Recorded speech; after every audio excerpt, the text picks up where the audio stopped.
It was November 2012 when José Salvador Alvarenga, a fisherman from Mexico, set out to sea with his young companion. Their plan was simple, a Q-day fishing trip. The Pacific Ocean was calm at first, the sky painted in soft blues, and their small boat carried enough supplies for the short journey: food, water, and equipment. But the ocean is never predictable. Within hours, dark clouds gathered on the horizon and the wind began to howl.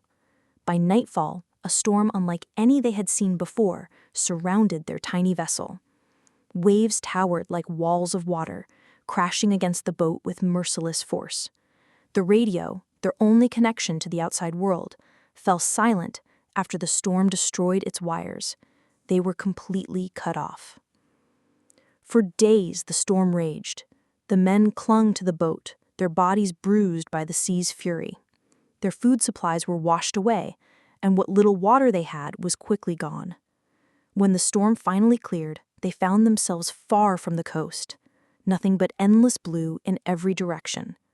The ocean stretched like an infinite desert of water, the horizon empty of ships or land. The two men stared at each other, realizing the terrifying truth. They were lost at sea. At first, hope kept them alive. They tried to catch fish with their bare hands and lines made from torn ropes. They collected rainwater in empty bottles and even in their cupped palms. The sun beat down mercilessly during the day, burning their skin while nights froze them to the bone.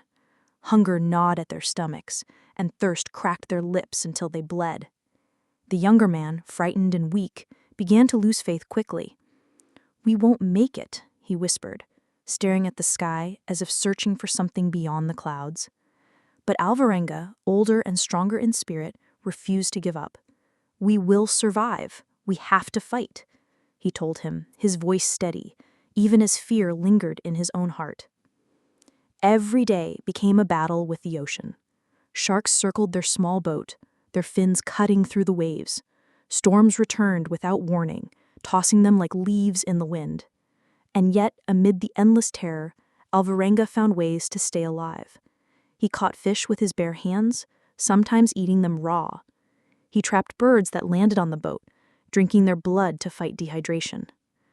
These small victories gave him strength, but deep inside, he knew the ocean was only beginning to test him. By the end of the first month, both men had grown dangerously thin, their eyes hollow, their bodies weak. But it was only the beginning of what would become one of the longest survival stories ever told, a fight against the sea that would last more than a year.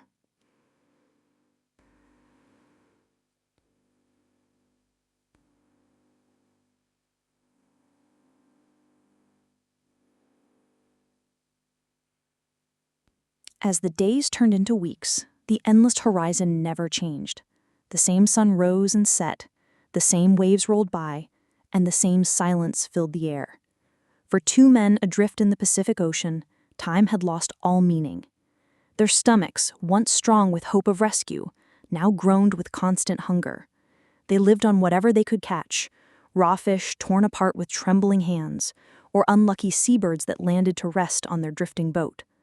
Alvarenga would crack their fragile bones and drink the warm blood, a desperate substitute for water. It was survival at its most primal. But the younger fisherman, José's only companion, could not endure the brutality of this new life. The raw food sickened him, the salty air choked him, and the crushing despair of seeing no land broke his spirit. One morning, he simply refused to eat. "I can't anymore," he whispered, staring at the sky, as if searching for something beyond the clouds. But Alvarenga begged him, pleaded with him, tried to force fish into his hands, but the young man had given up.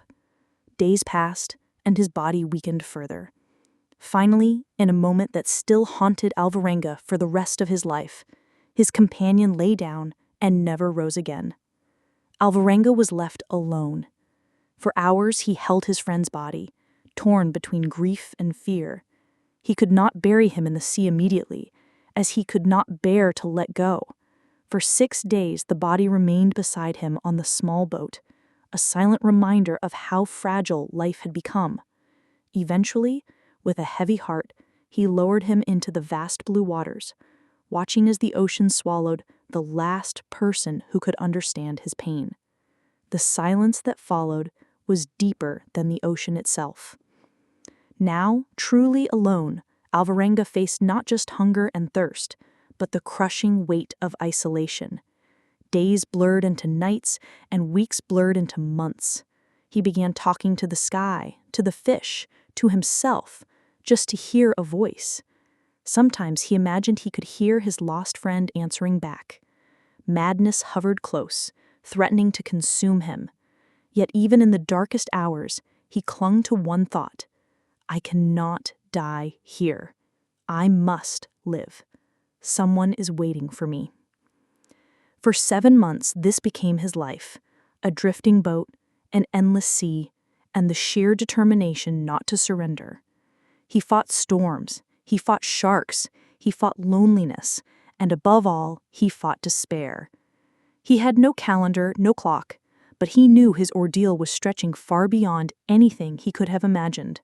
And still, no ship appeared on the horizon. But Alvarenga did not know. The true test of his survival was only beginning. Months drifted by, and the vast Pacific showed no mercy. Alvarenga's beard grew long and wild, his clothes torn into rags by the wind and salt. His skin burned and cracked under the relentless sun, while his body thinned until he was almost unrecognizable. He measured time not by calendars, but by the rise of the sun and the arrival of storms. Some days rain would save him, filling his bottles with fresh water. Other days, he prayed to the sky for just a single drop, his throat burning with thirst. Hunger was a constant shadow, and yet he found ways to keep himself alive. Raw turtles, flying fish, and even small sharks that he wrestled into the boat. But it wasn't only the body that suffered, it was the mind. Loneliness pressed on him like an invisible weight. At times, Alvarenga imagined voices around him, laughter, and conversations that never truly existed.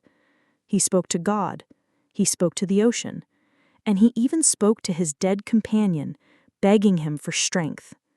Sometimes he thought he was losing his sanity. Yet each morning when the sun rose, he forced himself to survive another day. His mantra became simple: just one more day. Live one more day. Then, after more than 438 days at sea, over 14 months of unimaginable struggle, something extraordinary happened. In the distance, Alvarenga saw a green outline against the horizon. At first, he thought it was another cruel hallucination, but as he drifted closer, the shape grew clearer. It was real. It was land. With the last of his strength, he rowed and pushed, the waves carrying him toward salvation. Finally, his battered boat scraped against a reef near the Marshall Islands. Exhausted, weak, and barely able to walk, Alvarenga crawled onto the shore. The islanders who found him could hardly believe their eyes. His body was thin, his hair matted, his eyes wild with both fear and relief.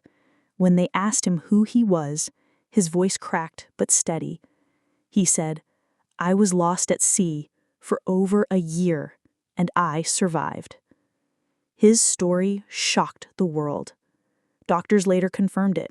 José Salvador Alvarenga had indeed survived more than a year adrift in the Pacific Ocean, one of the longest survival stories ever recorded.